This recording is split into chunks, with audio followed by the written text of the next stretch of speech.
स्थापकाय च धर्मस्य सर्वधर्मस्वरूपिणे अवतार वरिष्ठाय रामकृष्णाय ते नमः। जे तृषाय আমার চূড়াতে চাই সে তৃষায় আমার জাগায় না। যে ভালোবাসায় তোমারে ভুলিব, যে ভালোবাসায় তোমারে ভুলিব, সে ভালোবাসায় ভুলায় না। যে তৃষা জাগিলে তোমারে। আগামীকাল 12ই জানুয়ারি স্বামী বিবেকানন্দের পূর্ণ জন্মদিন। যে রাস্তার উপর এই বিবেকানন্দ সোসাইটি, তারই নামাঙ্কিত এই রাজপথ, এখান থেকে মাত্র কয়েক কদম দূরে 1863 সালে 12ই জানুয়ারি তিনি জন্মগ্রহণ করেছিলেন শিমলেপাড়ায় গৌরমোহন মুখার্জি লেনে। এই সোসাইটি যিনি স্থাপন করেছেন তিনি ভগিনী নিবেদিতা। আমরা ঠাকুর শ্রীরামকৃষ্ণ, মা শারদা এবং স্বামী বিবেকানন্দের শ্রীচরণে প্রণাম জানিয়ে আমাদের আজকের অনুষ্ঠান শুরু করব। আমরা যে শ্রুতি নাটকটি পরিবেশন করব, এটা স্বামী বিবেকানন্দের জীবনীর উপর তৈরি করা হয়েছে। অবশ্যই এটা মনে রাখতে হবে যে বিশ্ববরেণ্য বীর সন্ন্যাসী স্বামী বিবেকানন্দের জীবদ্দশা যদিও সংক্ষিপ্ত ছিল, তিনি মাত্র 39 বছর 5 মাস 26 দিন জীবিত ছিলেন। এই ধরাধামের কাজ শেষ করে তিনি অমৃতলোকে যাত্রা করেছিলেন। কিন্তু এই সংক্ষিপ্ত জীবন ছিল ঘটনাবহুল। তার মধ্যে থেকে কয়েকটি ঘটনাকে আমরা তুলে ধরার চেষ্টা করেছি। প্রথম এই নাটকটি 1993 সালে মঞ্চস্থ হয়েছিল। এই নাটকের প্রেরণা পেয়েছিলাম আমরা স্বামী লোকেশ্বরানন্দজি মহারাজের কাছ থেকে। রাজ্যের বহু জায়গায় বহু প্রেক্ষাগৃহে এই নাটক মঞ্চস্থ হয়। বহু মানুষের আশীর্বাদ হল এই নাটকটি। বীর সন্ন্যাসী আমাদের সঙ্গে যিনি আবহ সঙ্গীতে রয়েছেন স্যান্ডি, আমাদের যারা সদস্যরা অভিনয় করছে তাদের মধ্যে একদম আমার ডান দিকে দীপা, তার পাশে অর্ণবদা, সোমা, আমি গৌতম চট্টোপাধ্যায়, অমৃতদা আমার পাশে, আমাদের সকলের শ্রদ্ধেয় বৌদি, সুমন বৌদি, তরুণ এবং প্রতীক।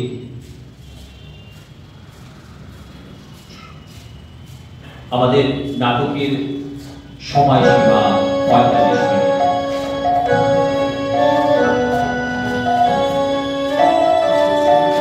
নাটক বীর সন্ন্যাসী, রচনা ও পরিচালনায় গৌতম চট্টোপাধ্যায়।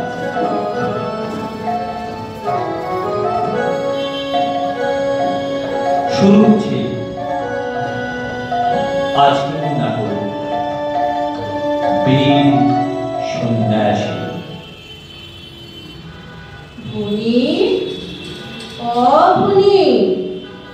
একটু শাকটা বাজিয়ে দে না মা।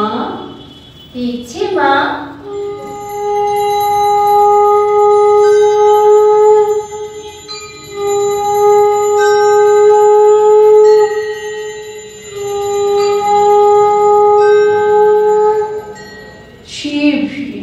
জয় বাবা মহেশ্বর, জয় বাবা মহাদেব, জগতের কল্যাণ করো ঠাকুর। কতটা চাল নেব? হ্যাঁ তারণ, দুদণ্ড ঠাকুরকেও ডাকতে পারবো না নদীর জ্বালায়। কতটা চাল নিবি, কজন লোক খাবে, তা আমি কি করে বলবো? রোজই তোর বাবুর চেনা জানা 2-4 লোক এ বাড়িতে খায়।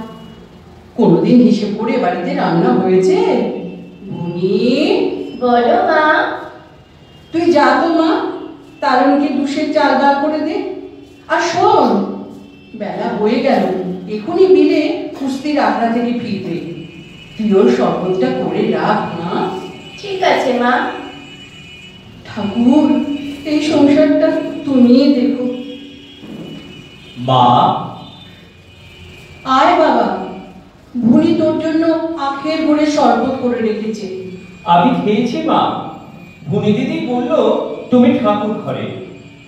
মা, কি রে বিলে, কিছু বলবি? হ্যাঁ মা, আমি আর লেখাপড়া করবো না, তার চেয়ে বরং একটা কাজের চেষ্টা করি। কেন রে, লেখাপড়া করবি না কেন? না মা, এভাবে বাবার উপর চাপ দেওয়ার কোনো মানে হয় না।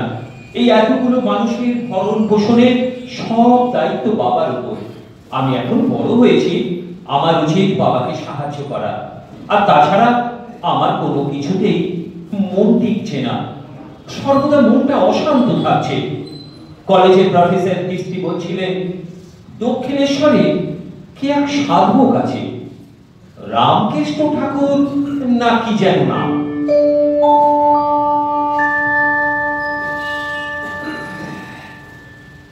শিবুলি অঞ্চলে ধনী মানুষ বাবু সুরেশ মিত্তি, তার বাড়িতে ঠাকুর পদধূলি দেবে। খবর পেয়ে বহু মানুষ হাজির। ঠাকুরের গান শোনার ইচ্ছে হল। এই শুনে সুরেশ বাবুর মনে পড়ল পাশের পাড়ার গৌরমোহন মুখার্জি লেনের বিশ্বনাথ দত্তের ছেলে নরেনের কথা। ইতিমধ্যেই আহমেদ খা ও বেনু অধিকারীর কাছে শাস্ত্রীয় সঙ্গীতের তালিম নেওয়া নরেনের গানের খ্যাতি ছড়িয়ে পড়েছে পাড়ার লোকের মুখে মুখে। লোক পাঠিয়ে ডেকে আনা হলো নরেনকে। ঠাকুর, গাইয়ে ধরে এনেছি, আয় এখানে বসে ঠাকুরকে একখানা গান শোনা দেখি। এই বয়সে নবীন হলে কি হবে, খাসা গান। আর তো হবেই, এই যে মহাজ্ঞানী জগৎজয়ী ওরে নররূপী নারায়ণ রা। না নরেন, শুরু করো।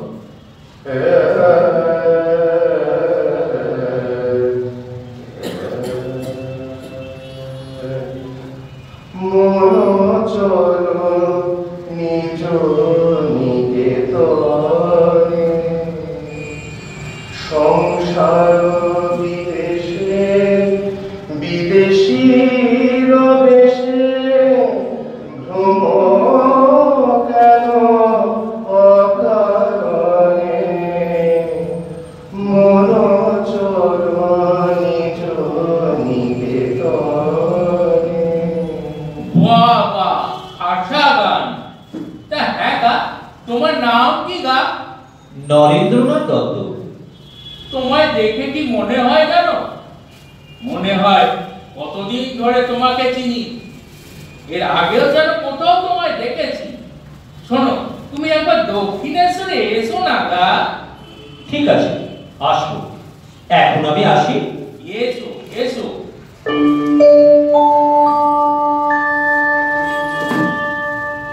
কিন্তু ও বিয়ে করবো না বললেই তো আর হবে না, সংসারের কথাও তো ভাবতে হবে। তাছাড়া কচি খোকা নয়, বিয়ে পরীক্ষা হয়ে গেছে, এই সময় বিয়েটা সেরে নিতে পারি। একটা সর্বসুলক্ষণা পাত্রীর সন্ধানও পাওয়া গেছে। বনেদি বংশ, দেনা পাওনাও কিছু করবে। কাকা, তুমি সুযোগ মতো ওর সঙ্গে কথা বলে দেখবে। এই যে সারাদিন কোথায় কোথায় করছিস, বাড়িতে টিভিও দেখা যায় না। রামধনু বসলেনে একজন অসুস্থ হয়ে পড়েছে, তাই কবিরাজ ডাকতে গিয়েছিলাম। সারাদিন গান বাজনা আর বড় দোকান নিয়ে ভাবলে চলবে? বাড়ির কথাও তো ভাবতে হবে। আর দেখি আমার কাজটাতে একটু বস। তোমরা তাহলে কথা বলো রাম করো, আমি একটু অন্দরে যাই।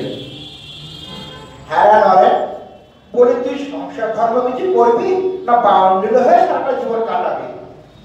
বাউন্ডুলে হতে যাবো কেন?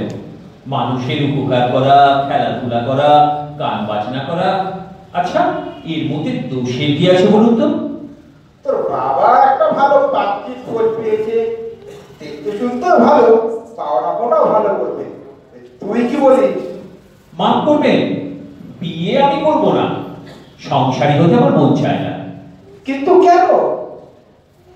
এই বিশ্ব সংসারে আমি চাই মানসিক পরিতৃপ্তি খুঁজতে, জানতে চাই প্রকৃত আত্মদর্শন কি, ঈশ্বর লাভের প্রকৃত পথ কি, ত্যাগের তাৎপর্য কি, সত্যই কি মহাজাগতিক শক্তি বলে কিছু আছে? থাকলে তার রহস্য কি? প্রকৃত অর্থে পরম ব্রহ্মের অদ্বৈত তত্ত্বের চিন্তায় আমি মগ্ন। ওহে বাবু, তোমার চিন্তা যে আধ্যাত্মবাদের সাগরে ঘুরপাক খাচ্ছে এ আমি বহু আগে থেকে বুঝেছি।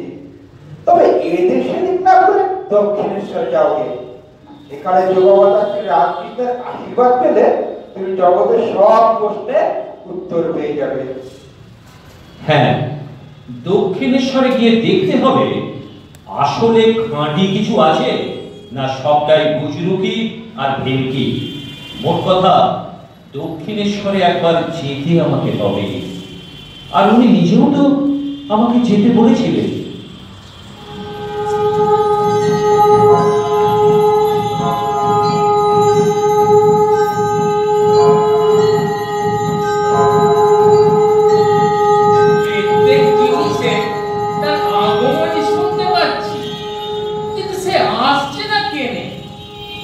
যেদিন তাকে প্রথম দেখি সেদিনই চিনেছি সে সপ্তর্ষি মণ্ডলের ঋষি, সে সাধারণ নয়।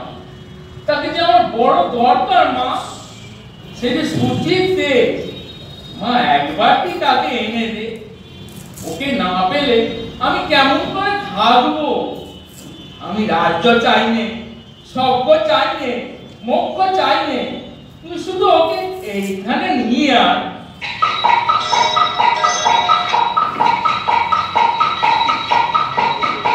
কে গঙ্গার পশ্চিমের তটে ওকার ছায়া, এ কার আবাদি?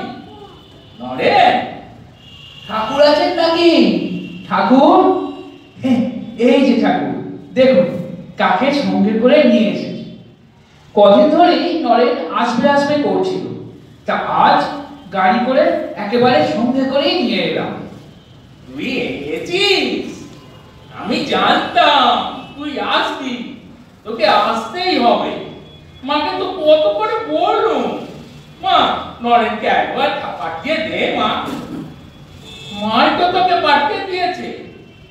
জয় মা, জয় মা, আয় আয় আমার সম্মুখে বস। হ্যাঁ, তোমরা বুঝি নরেনের বন্ধু বান্ধি?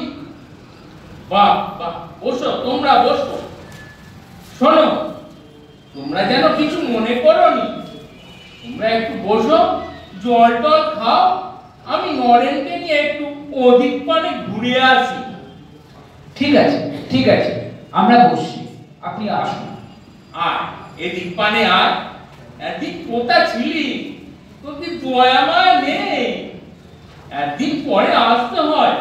কতদিন ধরে তোর জন্য প্রতীক্ষা করে বসে আছি, তা খেয়াল নেই। মনে পড়লো না আমাকে? এইবার তুই এসেছিস, দুটো কথা বলে শান্তি পাবো। সেদিন মাকে তোর কথা বলতে বলতে ঘুমিয়ে পড়লাম। মাঝরাতে তুই এলি আমার কাছে, আমার গা ঠেলে তুললি, বললি আমি এসেছি। কই, আমি তো কিছু জানি না। আমি তো তখন কলকাতার বাড়িতে দিব্যি আরামে ঘুমোচ্ছি। তুমি জানো না ভাইজি? তুমি যদি না জানো তো আর কে জানবে? কিন্তু আমি জানি প্রভু, তুমি সেই পুরাণ পুরুষ, তুমি মন্ত্রদ্রষ্টা, তুমি নররূপী নারায়ণ। তুমি আমার জন্য রূপ ধরে এসেছো, শুধু আমার জন্যই নয়, সমস্ত জীবের জন্য এসেছো সমস্ত ভুবনের দুঃখ দূর করতে। এই দেখো দেখি এই সব চারটি আজেবাজে কথা বলে ফেললো। কোথায় তুই এত দূর থেকে এসেছিস? তোকে জল টল খেতে বলবো, মুখটা একেবারে শুকিয়ে গেছে। তুই একটু দাঁড়া, আমি তোর জন্য খাবার আনি গে। তুই এইখানটাতে দাঁড়া। যা বাবা, ভাবলাম যে এলে কিছু উপদেশ দিবে, কিন্তু এ কি উন্মাদ। না হলে আমি সামান্য বিশ্বনাথ দত্তের ছেলে, আমাকে এইসব কথা বলছে। লোকে বলে দক্ষিণেশ্বরে একটা পাগলা বামুন আছে। ঠিকই বলে, পাগলা নয় তো কি? পাগল না হলে মানুষের ভিতর কেউ ঈশ্বর দেখে? আরে যাকে দেখা যায় না, শোনা যায় না, তার জন্য কেউ কাঁদে। কিন্তু পাগলই বা হবে কি করে? তবে অন্য কোনো মতলব আছে নিশ্চয়। কিন্তু পাগল এত দরদি, এত মরমী হবে কি করে? পাগলের কি এমন ভাব সমাধি হয়? কথা শুনলে যেন মনে হয় পরম তীর্থে বসে আছি, আর এই রামকৃষ্ণ সকল তীর্থের সার। কই রে, কোথায় গেলি? এই যে খা।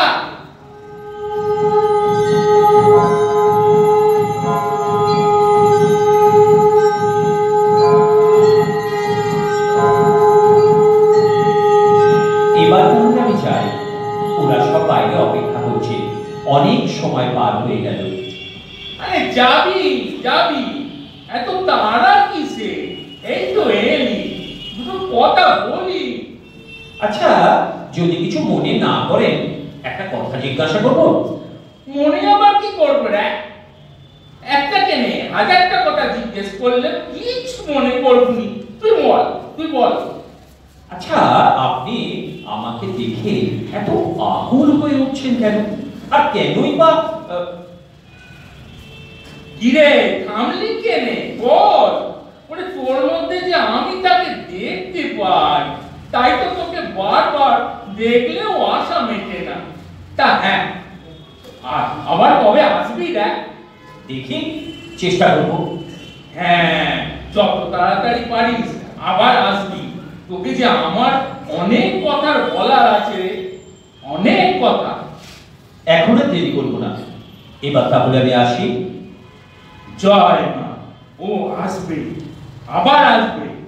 আমি জানি তুই ওকে আবার দক্ষিণেশ্বরে নিয়ে আসবি।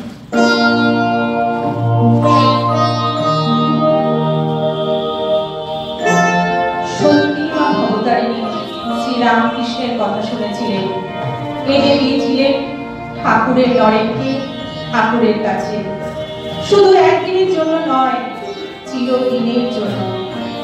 ক্রমেই শ্রীরামকৃষ্ণের সান্নিধ্যে তৃপ্ত হলো নরেনের অশান্ত আত্মা। সন্ন্যাস গ্রহণ করলেন নরেন্দ্রনাথ, হলেন বিবেকানন্দ। ঠাকুরের বাকি ভক্তগণ নিরঞ্জন, কালী, রাখাল, লাটু, রামদত্ত, শরৎ, শ্রীম, বৈকুণ্ঠ, গিরিশ, বলরাম মিলে তৈরি হলো এক অভিন্ন পরিবার। কেউ হলেন বিধিভক্ত, আবার কেউ সংসার ত্যাগী সন্ন্যাসী হলেন। শ্রীরামকৃষ্ণ পরম ব্রহ্ম, তিনি বিশ্বপিতা, বাকিরা সবাই তার সন্তান স্বরূপ। কিছুদিন ধরেই ঠাকুরের শরীর ভালো যাচ্ছিল না। কলকাতার সাহেব ডাক্তার থেকে শুরু করে দুর্গাচরণ বাণিজ্যে, অতুল ডাক্তার, মহেন্দ্র সরকার সহ বহু চিকিৎসক ও কবিরাজের চিকিৎসা করেও কোনো লাভ হলো না। সব শেষে ধরা পড়ল ঠাকুরের গলায় দুরারোগ্য ক্যান্সার। ডাক্তারের পরামর্শে ঠাকুরকে বরাহনগর, পরে শ্যামপুকুরে রাখা হলো। তারও পরে বাবু সুরেশ মিত্রের অর্থানুকূল্যে ও ব্যবস্থাপনায় 1885 সালের শেষ ভাগে ভক্ত ও শিষ্যগণ ঠাকুরকে নিয়ে এলেন কাশীপুর অঞ্চলের উত্তরময় একটি বাড়িতে। 1886 সালের 1 জানুয়ারি কাশীপুরের বাগান বাড়িতে ঠাকুর কল্পতরু হয়েছিলেন। অসুস্থ ঠাকুরকে বসানো হয়েছিল গাছের নিচে একটি বেদিতে।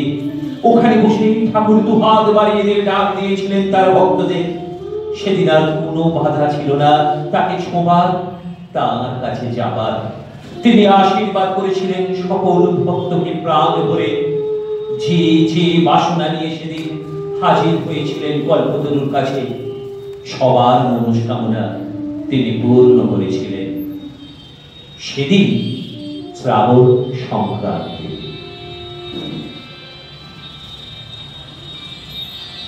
মা, তুমি কিছু খুঁজছো? হ্যাঁ বাবা শশী, আমার একটা কাপড় শুকোতে দিয়েছিলাম, সেটা দেখছি নেই, তাই খুঁজছি। সে কি মা, কিন্তু এখান থেকে কোথায় যাবে? না বাবা, তুমি চিন্তা করো না, হয়তো গোলাপ মা তুলে রেখেছে। আমি ওকে বরং জিজ্ঞাসা করি গে। যা যা, একটা গাছ এদের চালায় রাখতে পারবো না? যত বেড়া দেবো ঠিক বেড়া ভেঙে গাছ খেয়ে নেবে। এই যা যা। হ্যাঁ গা গোলাপ মা, একবার এদিক বানে শুনবে? কি হয়েছে মা, বলো। বলছিলাম, একটা দেশি লাল বেড়ে কাপড় এখানে শুকোতে দিয়েছিলাম, তুমি কি তুলে রেখেছো? না মা, আমি তো তুলিনি। আমি তো একটু আগেই এখান দিয়ে পুকুরে নাইতে গেলাম, তখনও তো এটা এখানেই ছিল। তাহলে কি হলো গোলাপ মা? আজ সকালে ঘাটে জল তুলতে গিয়ে হাত থেকে পড়ে পুজোটা ভেঙে গেল, নতুন কাপড়টা হারিয়ে গেল। এসব অলক্ষণে কাণ্ড ঘটছে কেন গোলাপ মা? মানুষটার শরীরটা যে বড্ড খারাপ। মা, তুমি এত ভেবোনি তো, ওসব কিচ্ছু হবেনি।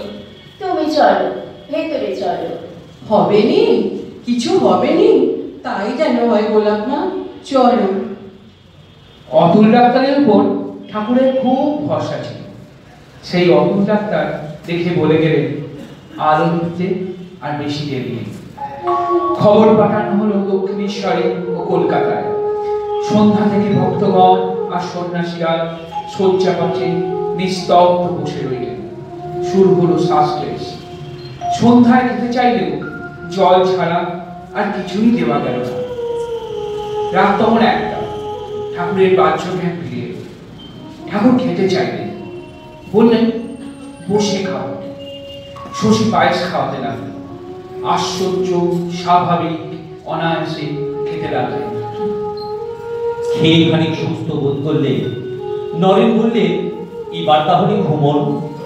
কালী কালী কালী স্বচ্ছ স্পষ্ট কণ্ঠে উচ্চারণ করলেন ঠাকুর। জগৎজনকে পরাভয় দেবার ইচ্ছায় দুহাত সামনে প্রসারিত করে দিলেন। ধীরে ধীরে শুয়ে পড়লেন বিছানায়। সর্বদেহ কাঁপল 2-3 বার। শরীরের সব লোম খাড়া হয়ে উঠল। চোখের দৃষ্টি নাসাগ্র ভাগে এসে স্থির হলো। মুখের উপর ভেসে উঠল অম্লান আনন্দ জ্যোতি। খবর ছুটে চলল বাতাসে। নানা ধারায় আসতে লাগলো জনস্রোত। পীত বস্ত্রে সাজানো দেহ নিচে নামানো হলো। বিকাল 5টায় শুরু হলো বৈকুণ্ঠ যাত্রা। গলায় ফুলের মালা, শ্রী পাদপদ্মে সচন্দন ফুল। ঠাকুর নারায়ণী দেখে চলেছেন আনন্দ ধামে। খোল করতাল সংকীর্তন চলল আগে আগে। সঙ্গে নিশান, ওঙ্কার, ত্রিশূল, সর্বধর্মের প্রতীক, বৈষ্ণবের কুন্তি, খ্রিস্টানের ক্রুশ, মুসলমানের অর্ধচন্দ্র। তিনি চলেছেন সর্বধর্ম সমন্বয়ে। তিনি জ্ঞানে শঙ্কর, ভক্তিতে গৌরাঙ্গ, বৈরাগ্যে বুদ্ধ, আত্মবলিদানে যীশু খ্রিস্ট, ঔদার্যে মাতাম্মাল। এক পৃথিবী, এক মানুষের সত্তা। সংসার বিদেশে বিদেশীর বেশে ভ্রম কেন অকারণে মন চরণি নিকেতনে। শ্রীরামকৃষ্ণ লোকান্তরিত হবার পর অর্থের অভাবে সন্ন্যাসীরা কাশীপুর বাড়ি ছাড়লেন। অনেক ভক্তের অনুদান বন্ধ হয়ে গেল। কয়েকজন সাধন মার্গের ভিন্ন পথ বেছে নিলেন, কিন্তু নরেন্দ্রনাথ কয়েকজন গুরু ভাইকে একত্রিত করে ঠাকুরের বাণী প্রচারের কাজ চালিয়ে যেতে লাগল। এরও কিছুদিন পর গুরু ভাইদের হাতে বরাহনগর সংঘের ভার অর্পণ করে বিবেকানন্দ ভিক্ষার ঝুলি সম্বল করে ভারত ভ্রমণে বের হলেন। প্রথমে তার লক্ষ্য ছিল কাশী, মথুরা, বৃন্দাবন সহ উত্তর ভারত। আর এদিকে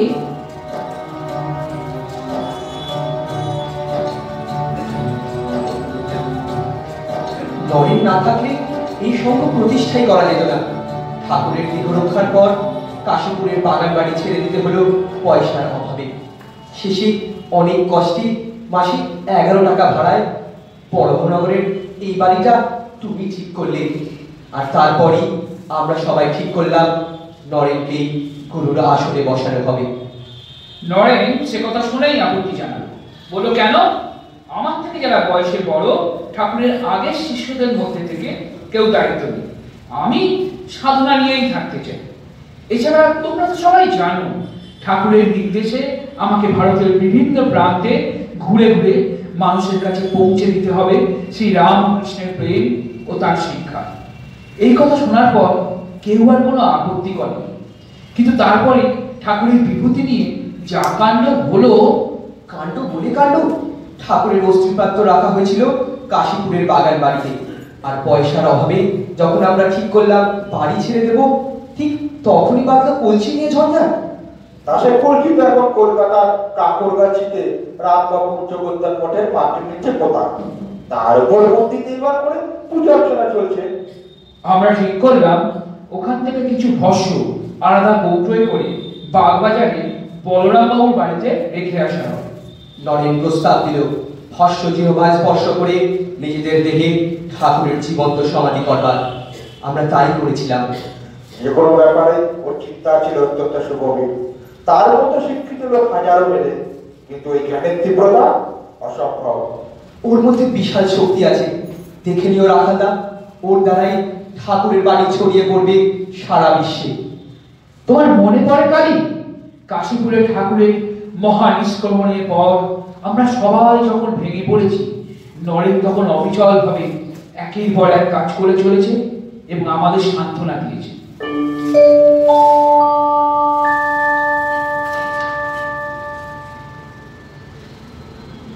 উত্তর ভারত ভ্রমণকালে স্বামীজির সান্নিধ্যে আসেন হাতরা স্টেশনের স্টেশন মাস্টার শরৎচন্দ্র।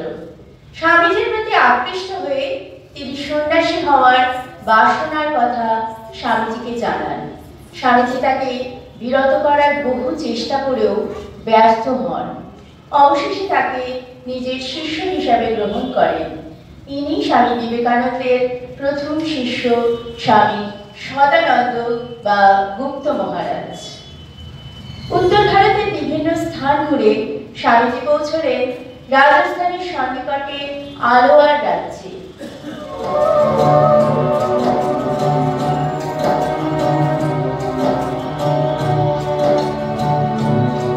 আপনার সঙ্গে আলাপ করে বুঝতে পারছি যে আপনি শুধু একজন সন্ন্যাসী নন, আপনি অত্যন্ত জ্ঞানী ও পণ্ডিত ব্যক্তি। শুনেছি আপনি শুধু বাংলা থেকে ধর্ম প্রচার করতে করতে এখানে এসে পৌঁছেছেন। আপনি এত জায়গা করে কি দেখলেন? দেখলাম ভারতের দুর্বলতা হলো সাধারণ মানুষের দারিদ্র ও অশিক্ষা এবং শিক্ষিত সম্প্রদায় হীনমন্যতা, পরানুকরণ প্রিয়তা, স্বার্থপরতা ও দেশাত্মবোধের অভাব। এই অবস্থা কি কোনো পরিবর্তন হবে বলে আপনি আশা করেন? নিশ্চয়ই হবে, তবে তার আগে প্রত্যেকটি মানুষকে সচেতন হতে হবে, তাদের জাগতে হবে। স্বামীজি, আপনারা তো সাধু সন্ন্যাসী মানুষ, পূজা অর্চনা করেন, ঈশ্বর বিশ্বাস করেন এবং মূর্তিতে বিশ্বাস করেন, কিন্তু আমি মূর্তি পূজা স্বীকার করি না। তাই এটা আমার নিশ্চয়ই পাপ হবে। মহারাজ বোধহয় রহস্য করছেন। না না, রহস্য নয়। বাস্তবে কি আমি অন্য লোকের মতো কাঠ, মাটি, পাথর, ধাতু এসবের পূজা করতে পারি না। যার যেমন বিশ্বাস। আচ্ছা, বাইরে একটা ছবি টাঙানো দেখলাম, ওটা কার ছবি? আমাদের মহারাজের। ও ওকে একবার এখানে নিয়ে আসুন তো। सुंदर सिंह, उस तस्वीर को यहाँ पर ले आओ।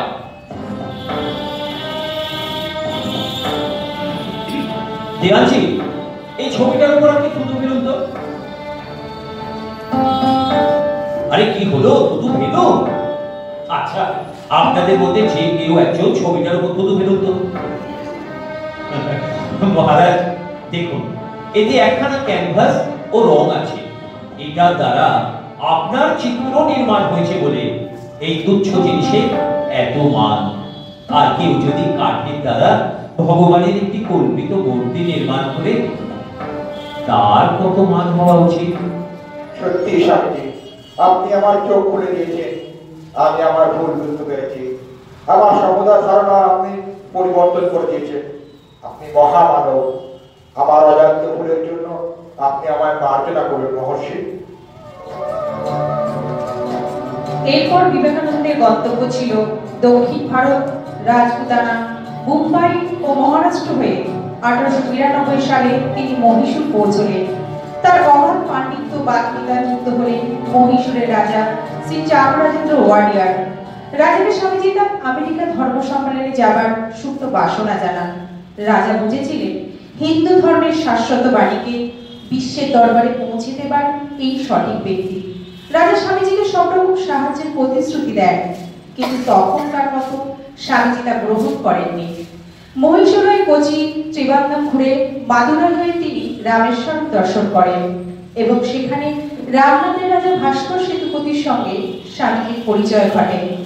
রাজা স্বামীজির আধ্যাত্মিকতা ও জ্ঞানের বহর দেখে তার শিষ্যত্ব গ্রহণ করেন এবং স্বামীজিকে আমেরিকা যেতে অনুরোধ করেন। কন্যাকুমারিকায় দেবী দর্শনের পর স্বামীজি ভারত মহাসাগরের বুকে ঝাঁপিয়ে পড়েন। ভারতের শেষ ভূখণ্ডে সাঁতরে পৌঁছে তিনি ধ্যান মগ্ন হলেন। ঘুরতে চাইলেন সাধন ভজনে, কিন্তু আত্মানন্দে বুঁদ হয়ে থাকার অধিকার তার নেই। ঠাকুর তার ভাবনার মোড় ঘুরিয়ে দিলেন। স্বামীজি শঙ্কিত হলেন, তবে কি ভারতের অস্তিত্ব বিলুপ্ত হবে? ভারত কি বিনাশপ্রাপ্ত হবে? তাহলে জগৎ থেকে সমুদয় আধ্যাত্মিকতার বিনাশ ঘটবে। তিনি মনস্থির করলেন বিশ্ব ধর্ম সম্মেলনে যাবেন। মাদ্রাজে তিনি deputy collector general Shri Manmatha ভট্টাচার্যের অতিথি হন। এখানেই একে একে স্বামীজির সঙ্গে পরিচয় ঘটে খ্রিস্টান কলেজের বিজ্ঞানের অধ্যাপক পি সিংহবেদু মুদালিয়ার, স্কুল শিক্ষক আলা সিংহ পেরুমল ও ভি সুব্রমণিয়াম আইয়ার সহ বহু মানুষের সঙ্গে। এবং তার পাণ্ডিত্যে মুগ্ধ হয়েছিল অসংখ্য মাদ্রাজি যুবক ও গণ্যমান্য মানুষজন। তাদের মিলিত প্রচেষ্টায় 1893 সালে সম্ভব হয়েছিল স্বামী বিবেকানন্দের আমেরিকা যাত্রা।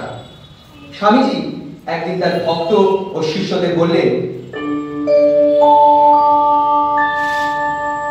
তোমরা আমার একমাত্র আশা ভরসা।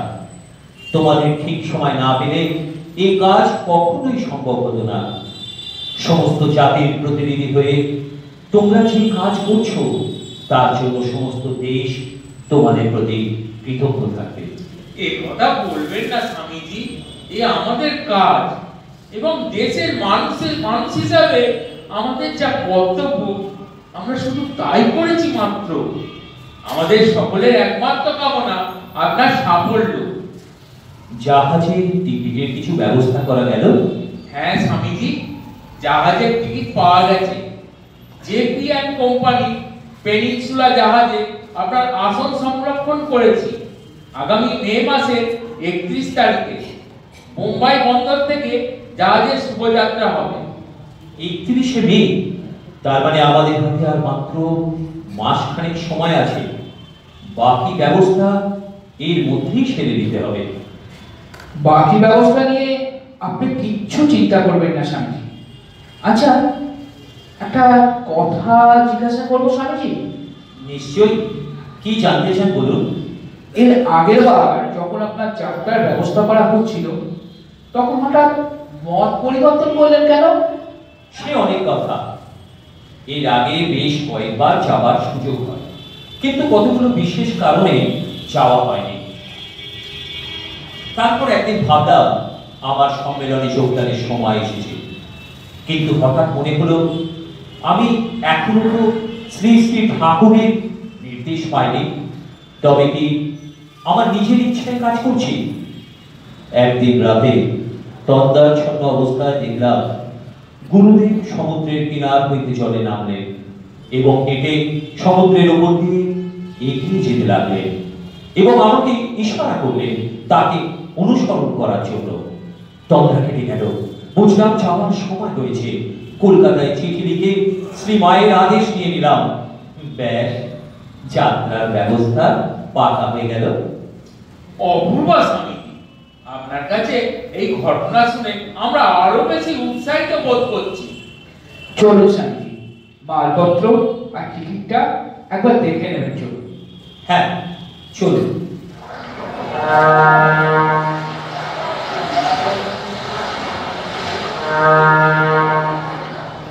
হে ভারত, ভুলিও না তোমার নারী জাতির আদর্শ সীতা, সাবিত্রী, দময়ন্তী। ভুলিও না তোমার উপাস্য মানাত সর্বত্যাগী সংকট। ভুলিও না তোমার বিবাহ, তোমার ঘর, তোমার জীবন ইন্দ্রিয় সুখে, নিজের ব্যক্তিগত সুখের জন্য নয়। তুমি জন্ম হইতেই মায়ের জন্য বলি প্রদত্ত। ভুলিও না তোমার সমাজ বিরাট মহামায়ার ছায়া মাত্র। ভুলিও না নিজ জাতি, মূর্খ, দরিদ্র, অজ্ঞ, মুচি, ম্যাথর তোমার রক্ত, তোমার ভাই। হে বীর, সাহস অবলম্বন করো, সদর্পে বলো আমি ভারতবাসী। ভারতবাসী আমার ভাই। বড় মূর্খ ভারতবাসী, দরিদ্র ভারতবাসী, ব্রাহ্মণ ভারতবাসী, চণ্ডাল ভারতবাসী আমার ভাই। ভারতবাসী আমার প্রাণ। ভারতের দেবী দেবী আমার ঈশ্বর। ভারতের সমাজ আমার শিশু সজ্জা, আমার যৌবনের উপবন, আমার বার্ধক্যের বারাণসী। বলো ভাই, ভারতের মৃত্তিকা আমার স্বর্গ, ভারতের কল্যাণ আমার কল্যাণ। আর বড় দিন রাত হে গৌরীনাথ, হে জগদম্বে, আমায় মনুষ্যত্ব দাও। মা, আমার দুর্বলতা, আমার কাপুরুষতা দূর করো, আমায় মানুষ করো।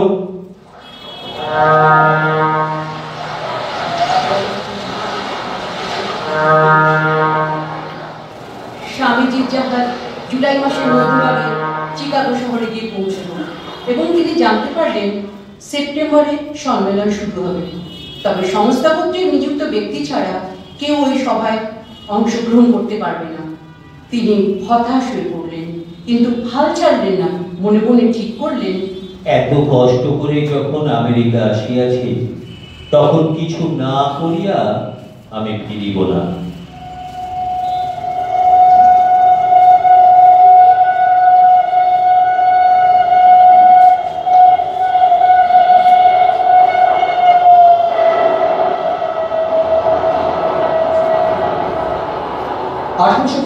সালের 9 সেপ্টেম্বর রাতের ট্রেনে স্বামীজি বস্টন থেকে শিকাগো পৌঁছালেন।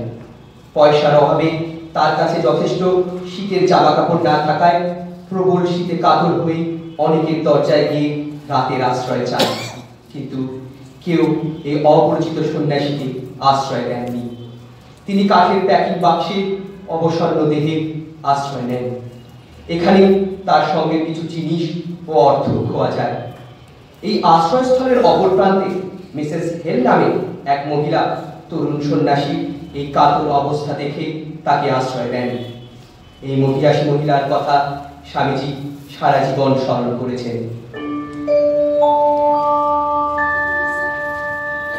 বিবেকানন্দের বিশ্ব ধর্ম সম্মেলনের দিন কবি এগিয়ে আসছে। হাতে মাত্র কয়েকটা দিন, সমগ্র জাতি প্রহর গুনছে। কিন্তু যেভাবে প্রতিটা দিন ওকে প্রতিকূলতার সঙ্গে অতিবাহিত করতে হচ্ছে, জানি না শেষ পর্যন্ত কি হবে। ঠাকুর ওকে শক্তি দিন। জয় শ্রীরামকৃষ্ণ।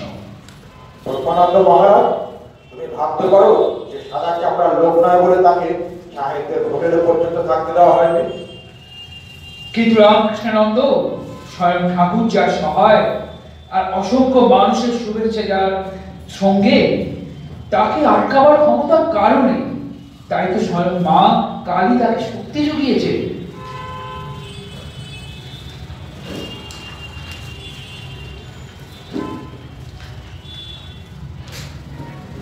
বন্ধুগণ, আজ 11ই সেপ্টেম্বর 1893। আজ এক শুভ মুহূর্তে শুরু হয়েছে শিকাগো বিশ্ব ধর্ম মহাসম্মেলন। আজ আমাদের মধ্যে এসে উপস্থিত হয়েছে পৃথিবীর বিভিন্ন দেশের বিভিন্ন ধর্মের প্রতিনিধিবৃন্দ। উদ্যোক্তাদের তরফ থেকে আমি কার্নিভাল গেমস সম্মেলন পরিচালনার দায়িত্ব পাওয়ায় ব্যক্তিগতভাবে সংশ্লিষ্ট প্রত্যেককে ধন্যবাদ জ্ঞাপন করি। ইতিমধ্যেই আপনারা বেশ কয়েকজন প্রতিনিধির বক্তব্য শুনেছেন। এবার ভারতবর্ষ থেকে আগত হিন্দু ধর্মের বেসরকারি সাংস্কৃতিক দূত স্বামী বিবেকানন্দ তার ধর্মীয় ব্যাখ্যা প্রদান করবেন। আমি স্বামীজিকে আমেরিকাবাসীগণের পক্ষ থেকে অভিনন্দন জ্ঞাপন করি।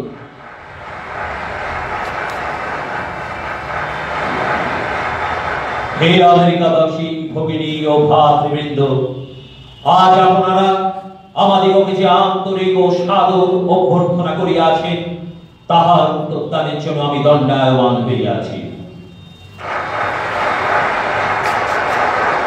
আজ আমার হৃদয় আনন্দে উচ্ছ্বসিত হইয়া উঠিতেছে। পৃথিবীর মধ্যে সর্বাপেক্ষা প্রাচীন সন্ন্যাসী সমাজের পক্ষ হইতে আমি আপনাদিগকে ধন্যবাদ জানাইতেছি।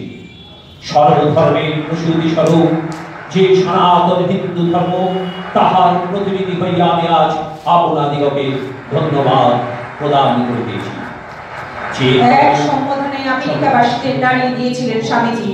তার বাগ্মিতার ঝড়ে ধরা সেই তাবর তাবর পণ্ডিতের যুক্তি, এই বীর সন্ন্যাসীর কথা ছড়িয়ে পড়ল সমগ্র আমেরিকা মহাদেশে। রাস্তায় রাস্তায় তার ছবি টাঙানো হলো, সংবাদপত্রের প্রথম পাতায় উচ্ছ্বসিত প্রশংসা ছাপা হলো। স্তম্ভিত সমগ্র বিশ্ব, কে এই তরুণ? স্বামীজি তার অসংখ্য অনুরাগীদের উদ্দেশ্যে বললেন, এই ভাতৃগণ, হিন্দু, যারা খ্রিস্টীয় ও ইহুদি, এই তিনটি ধর্মই অত্যন্ত প্রাচীন। প্রাগৈতিহাসিক যুগ হইতে বর্তমান কাল অবধি প্রচলিত রইয়াছে। এই ধর্মগুলির প্রত্যেকটি প্রচন্ড আঘাত সহ্য করিয়াছে, তথাপি লুপ্ত না হইয়া এগুলো এখনো জীবিত আছে। তাহাতেই প্রমাণিত হয় ইহাদের মধ্যে সত্যই শক্তি নিহিত আছে।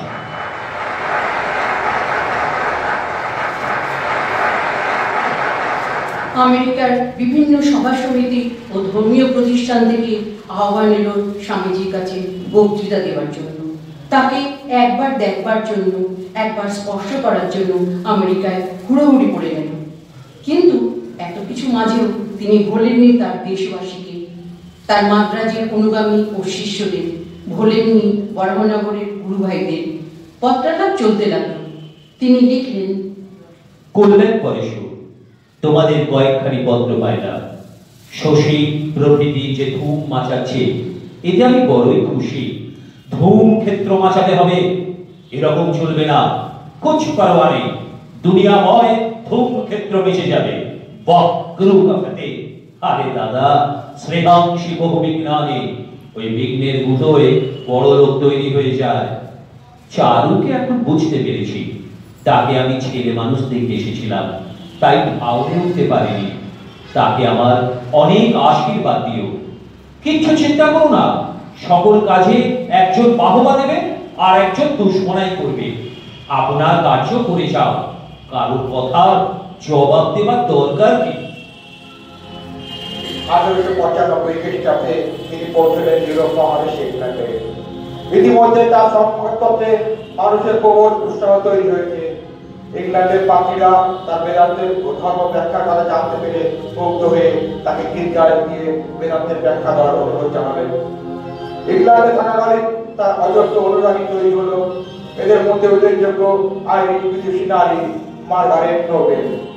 বলুন স্বামীজি, আমি আপনার জন্য কি করতে পারি? আমার জন্য নয় মার্গারেট, আমার জন্য নয়, তুমি সমগ্র মানব জাতি কল্যাণের জন্য কাজ করো। আপনি আমায় পথ দেখান গুরুদেব, আমি আপনার দেখানো পথ অনুসরণ করব। তোমার শিক্ষা, তোমার ত্যাগ, তোমার তিতিক্ষাকে একত্রিত করো, তা উজাড় করে দাও দারিদ্র ক্লিষ্ট, অসহায়, অশিক্ষিত, নিপীড়িত মানুষগুলোর জন্য। যে কঠিন দায়িত্ব আপনি আমাকে অর্পণ করেছেন, আমি কি তা পালন করতে পারবো স্বামীজি? নিশ্চয়ই পারবে। আমি তোমার চোখের দিকে তাকিয়ে দেখেছি মার্গারেট, তার মধ্যে আগুন আছে, এক অনন্ত শক্তি নিহিত আছে তোমার অন্তরে। সেই শক্তিকে তুমি জাগরিত করো। মা ভবতারিণী আর গুরু মহারাজ পরম পুরুষ শ্রীরামকৃষ্ণের আশীর্বাদে তুমি সফল হবে। কোটি কোটি অসহায় অজ্ঞান ভারতবাসীর জন্য তুমি নিজেকে নিবেদন করো। তাদের পরম আদরে ভাতৃরূপে কাছে টেনে নেবে। তাদের কাছে তুমি হবে ভগিনী স্বরূপা। এখন থেকে তোমার নামকরণ হলো নিবেদিতা, ভগিনী নিবেদিতা।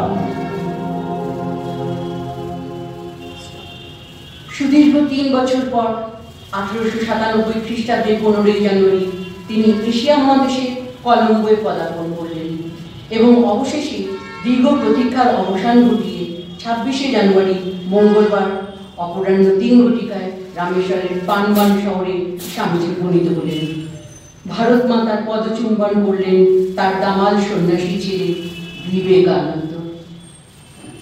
তার আগমনকে কেন্দ্র করে সমগ্র মাদ্রাজে বিশাল আলোড়নের সৃষ্টি হয়। লক্ষ লক্ষ ভক্ত জড়ো হয়েছিলেন ওই ছোট্ট শহরটাতে। সমগ্র মাদ্রাজে 1700 তোরণ নির্মাণ করা হয়েছিল। স্বামীজির অসংখ্য চিত্র সাজানো হয়েছিল ফুল দিয়ে। তার আগমনকে কেন্দ্র করে সমগ্র ভারতবাসীর মধ্যে এক নব জাতীয়তাবোধের উন্মেষ ঘটেছিল। অসংখ্য মানুষের সঙ্গে রাজা ভাস্কর সেতুপতি তাকে অভ্যর্থনা জানাতে জেটি ঘাটে উপস্থিত ছিলেন। স্বামীজির জাহাজের সিঁড়ি দিয়ে নেমে মাটিতে পা ঠেকানোর মুহূর্তে তার মস্তক এগিয়ে দিয়েছিলেন স্বামীজির পা রাখার জন্য। অবতরণের পর স্বামীজিকে একটি সুচিত্রিত শকটে বসিয়ে অভ্যর্থনা মঞ্চের দিকে সাধারণ মানুষের সঙ্গে রাজাও গাড়ি টেনে নিয়ে গিয়েছিলেন। 1897 খ্রিস্টাব্দে 15 ফেব্রুয়ারি তিনি মাদ্রাজ থেকে জাহাজে কলকাতার উদ্দেশ্যে যাত্রা করলেন। ডায়মন্ড হারবারে এসে তার জাহাজ ভিড়ল বজবজ হয়ে ভারতীয় রেলের একটি বিশেষ ট্রেনে। তিনি এসে পৌঁছলেন শিয়ালদহ স্টেশনে। একটি সুসজ্জিত চতুর্দোলায় তাকে বসিয়ে ঘোড়াগুলিকে খুলে দিয়ে উৎসাহী যুবকগণ টেনে নিয়ে চলল চতুর্দোলা। পিছনে লক্ষ নরনারী, প্রথমে রিপন কলেজ, পরে বাগবাজারের পশুপতিনাথ বোসের বাড়ি এবং সেখান থেকে শিলেদের বাগান বাড়িতে।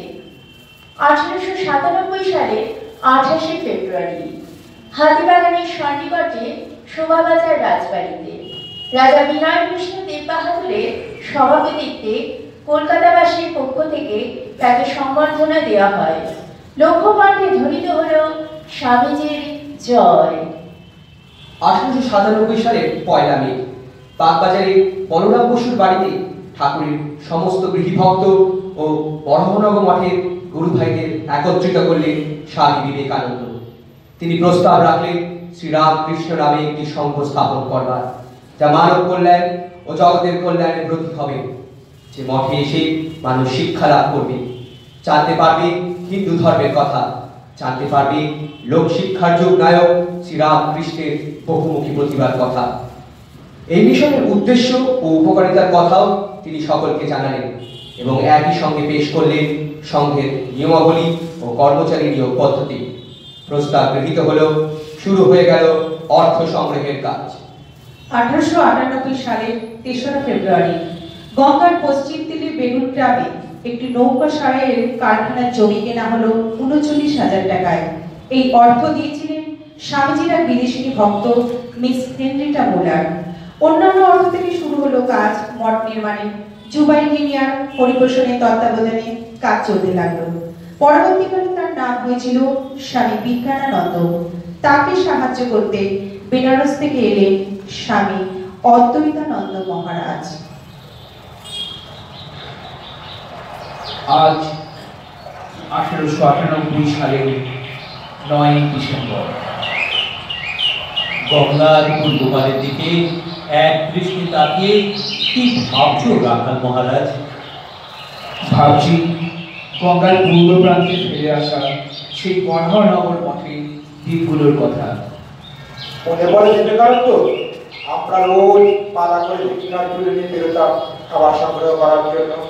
নিশ্চয়ই মনে পড়ে রামকৃষ্ণানন্দ, কিন্তু সেই দিনগুলো ছিল বড়ই পবিত্র, বড়ই নির্মল।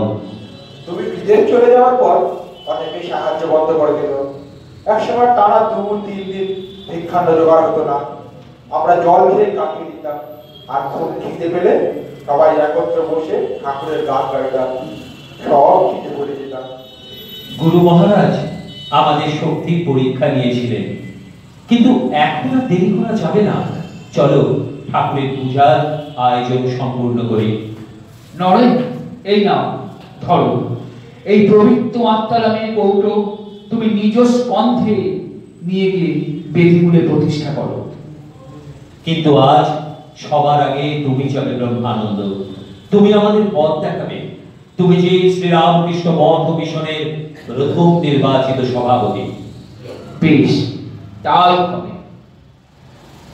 এসে নয়, পূজার আয়োজন সম্পূর্ণ, তুমি পূজা শুরু করো।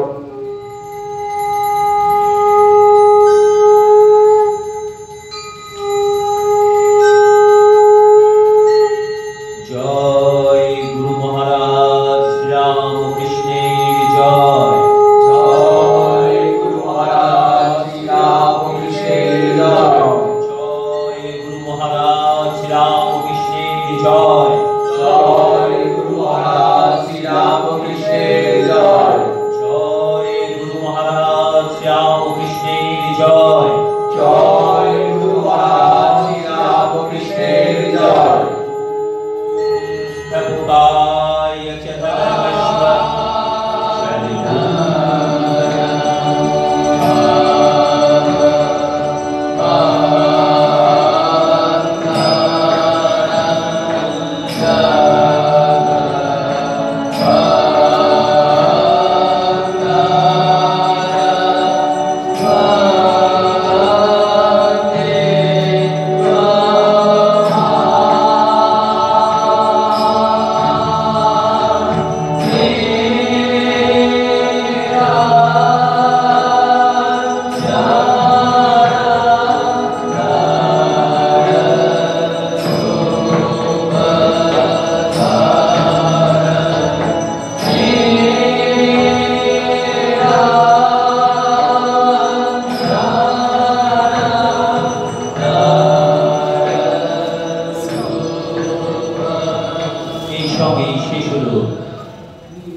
আজকের নাটক বেদি সন্ন্যাসী।